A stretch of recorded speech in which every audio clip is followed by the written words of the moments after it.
Friends, Professor Payal Nagpal has so far read out a few lines from Sylvia Plath's poem Daddy, and she has picked up on phrases, and she has tried to elaborate, the kind of thematic content that the poem contains, and then, she has gone over to interpreting the personal with the political, and in fact, the two coalesce almost at all levels in the poem.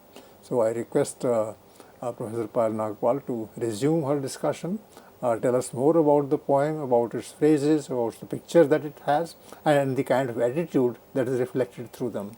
So over to you. Yes, thank you, Professor Prakash. So the next couple of lines begin with Panzerman, Panzerman, and Panzerman is like the armor man.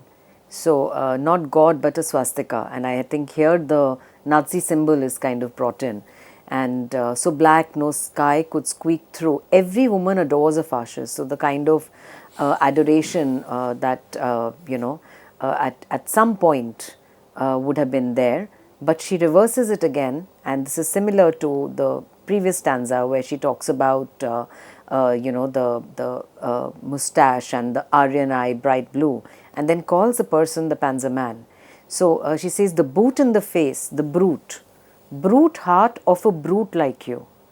So this, continual emphasis on the word brute tells us a lot about, again, both the figure of the father and at the same time the patriarch in the family, and to extend it to the world, the patriarch in the world, which in the Second World War scenario, of course, was Hitler and the Nazi party.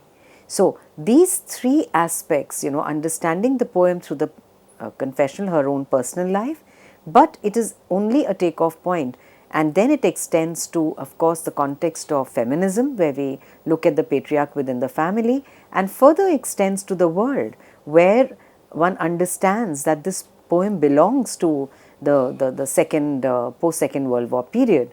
And let us not forget that if we say the poem is written around 1962, then this is pretty much the period, the decade close to this, where the playwrights wrote plays which were later called Theatre of the Absurd. So the 1950s have been very, very vital in that sense, and this poem is coming, in 1962. So the emphasis on the word brute is important. She says, you stand at the blackboard, Daddy, in the picture I have of you. A cleft in your chin instead of your foot, like the cleft in the foot being the devil. So a cleft in your chin instead of the foot, but no less a devil for that. That, you might not have a cleft in the foot like the devil, but that in the chin makes you pretty much a devil like all else. Any less the black man who bit my pretty red heart in two. I was 10 when they buried you. Again, as I said, these are instances from her personal life that kind of are seen here. And she also talks about her earlier attempt to end her life. She says, at 20, I tried to die. So, how life was just getting to be too much for her. So, from the political, she comes back to the personal. And it kind of connects, the person and the political connect not in a kind of jumbled up manner, but there is a very rational structure to it. So at 20, she says, I tried to die and get back to you. I thought even the bones would do.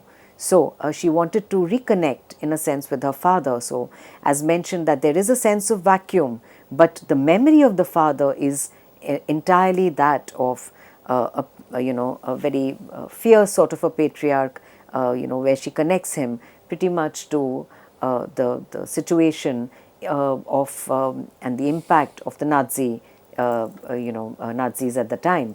So, but she says that, but they pulled me out of the sack and they stuck me together with glue, and then I knew what to do.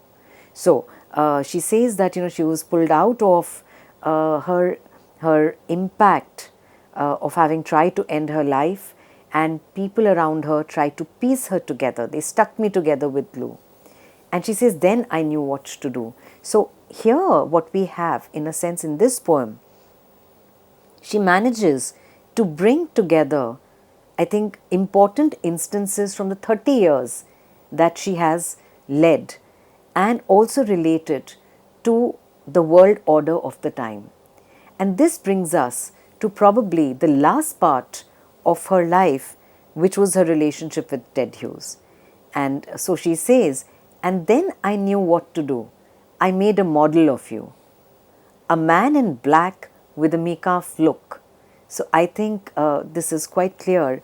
Here she's referring to the figure of the husband and Ted Hughes in this case. So she says that she chose a person who would, appear to her to be a model of the father, and a man in black, and she's obviously, the reference here is again to Hitler, Mikaf look, and a love of the rack and the screw.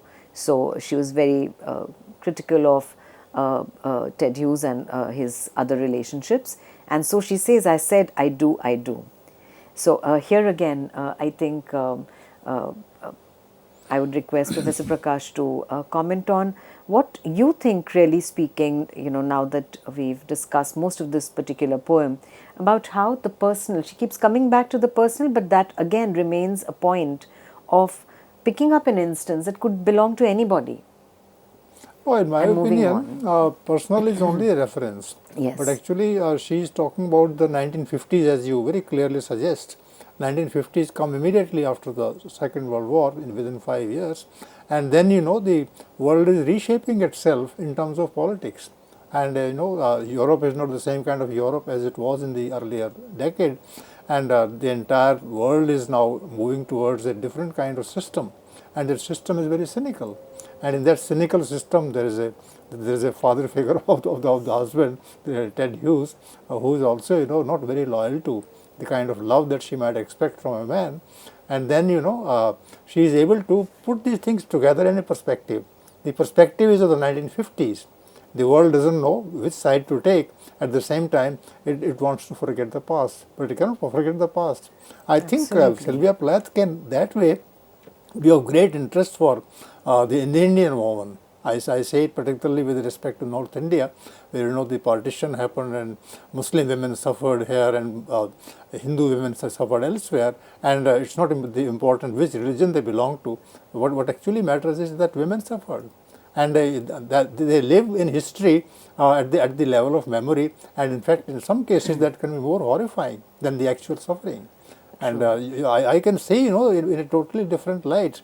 1950s, you also referred to the theatre of the absurd, and naturally, people can't make sense of such a world. They don't know what to relate and what to hold, very, very respected and very, inspiring. There's nothing to inspire in the society at the time. You are a, expert of the theatre of the absurd, so you would know that society has lost all meaning, and particularly a woman. Yes. And she is not able to see, whether the father belongs to her, to the family where she was born, or he belongs to a world that doesn't have the concept of the family. I particularly like the point that you made about how people don't know which side to take. But I think, like women always do, and it seems to be a universalist comment, but in most cases, they would know which side to take. And she's very clear. She constantly, in her poetry of this period, she constantly identifies herself as a Jew. So this, I think, again, tells With the us people how who are on the margins, who are yes, the yes. most marginalized. Yes. So she says that, and she says, I said, I do, to take on, she refers to her vows of marriage and how she walks into this relationship. So, but she says, so daddy, I'm finally through. It's like almost putting an end to everything, that she's had enough of it and she cannot take it anymore. And she says, please note here the use of the color black. From the black shoe, the way in which black is associated also with hues, and now the black telephones off at the root, she says. The voices just can't worm through. The voices don't kind of get to her. So she says, if I have killed one man, I've killed two. So the question being that, in killing her relationship with Hughes, is she killing the father?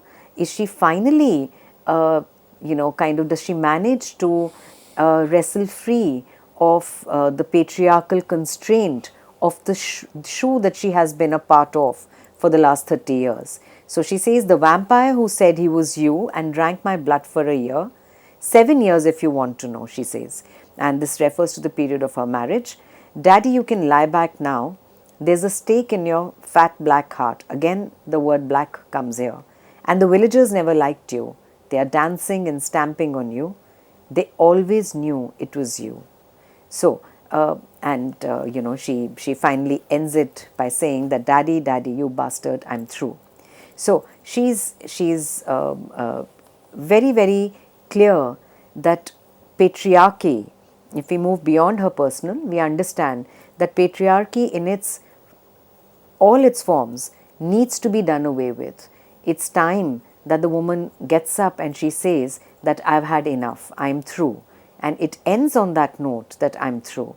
And in kind of, ending this one relationship, it's almost as if she's going to be free of not one but two relationship with the father, because the husband has been kind of created in a model like the father. So to be free of these relationships, and importantly, because soon after she also ends her own life. So I'm through also refers to, in a sense, how she's totally suffocated and constrained, going back to the very first lines in this poem, how she's totally constrained by the I would like to shoe. raise a question Yeah. here, Professor Yes. Payal Nagpal. The question is whether the poem is about critique of patriarchy, which is a ideological system or a social system, or it's a critique of the male brutality. It's not merely ideological; it's also physical. And the images are very physical, very violent, and she becomes abusive at the end, as you say, and she is thinking of killing and dying all the time, and she's through means she's totally fed up with it. So I believe that it's a kind of patriarchy which is there in the physical form, so far as she is concerned. She's a poet. She is not a philosopher, even though you say that she wrote also prose pieces and she wrote a novel. Maybe insight can also be got into this poem from the novel that she attempted. That's a different part. But then I think it's more chilling. It's more bloodthirsty kind of a system. It's more about destruction and death than about patriarchy, which surrounds you from all sides and chokes you to death. So how do you? I think when we say that the male brutality is there, again, that is an integral part of the patriarchal system. And here, I think it's not just the physical brutalities. The images are violent, the images are physical, but I think it is about the positioning of the father within the system of the family, and extending it further to the world level, of course, the patriarch, at that particular time.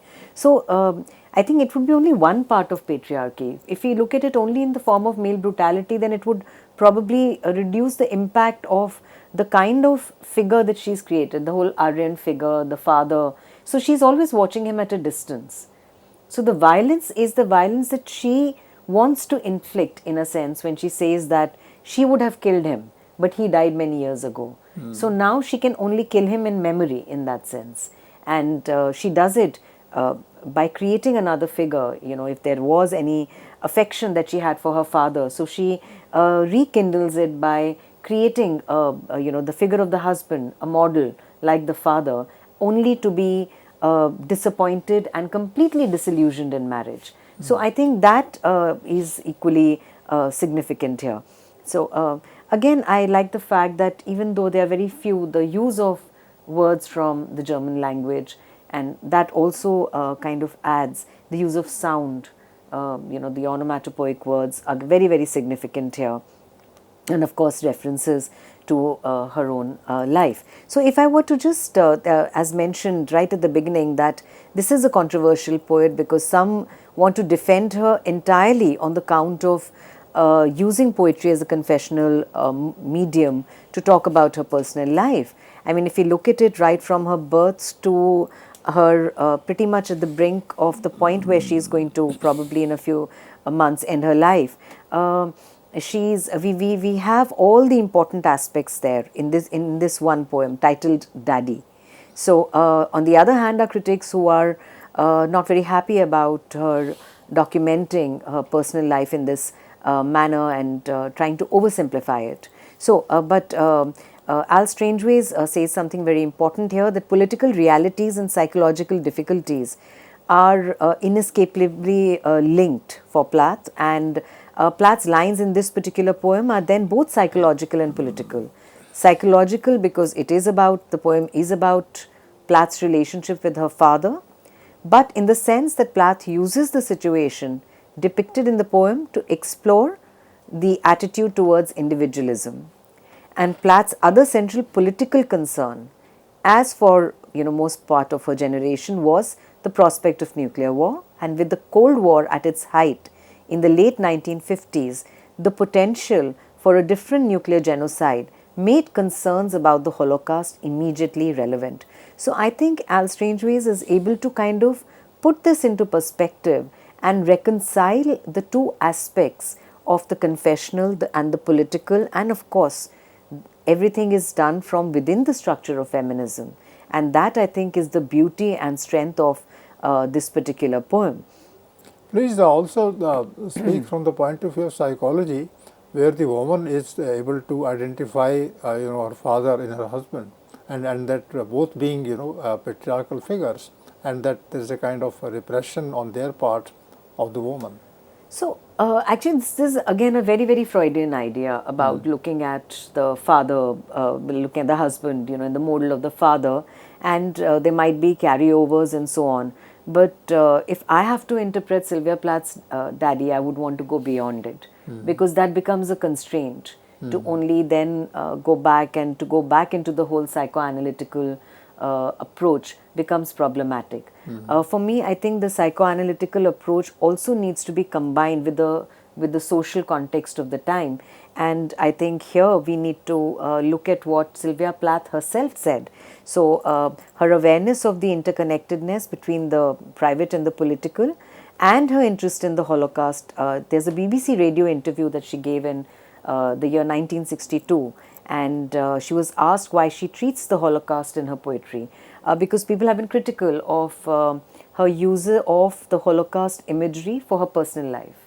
So she declares, in particular, this is to quote Sylvia Plath, she says, in particular, my background, may I say, is German and Austrian, and so my concern with concentration camps and so on is uniquely intense.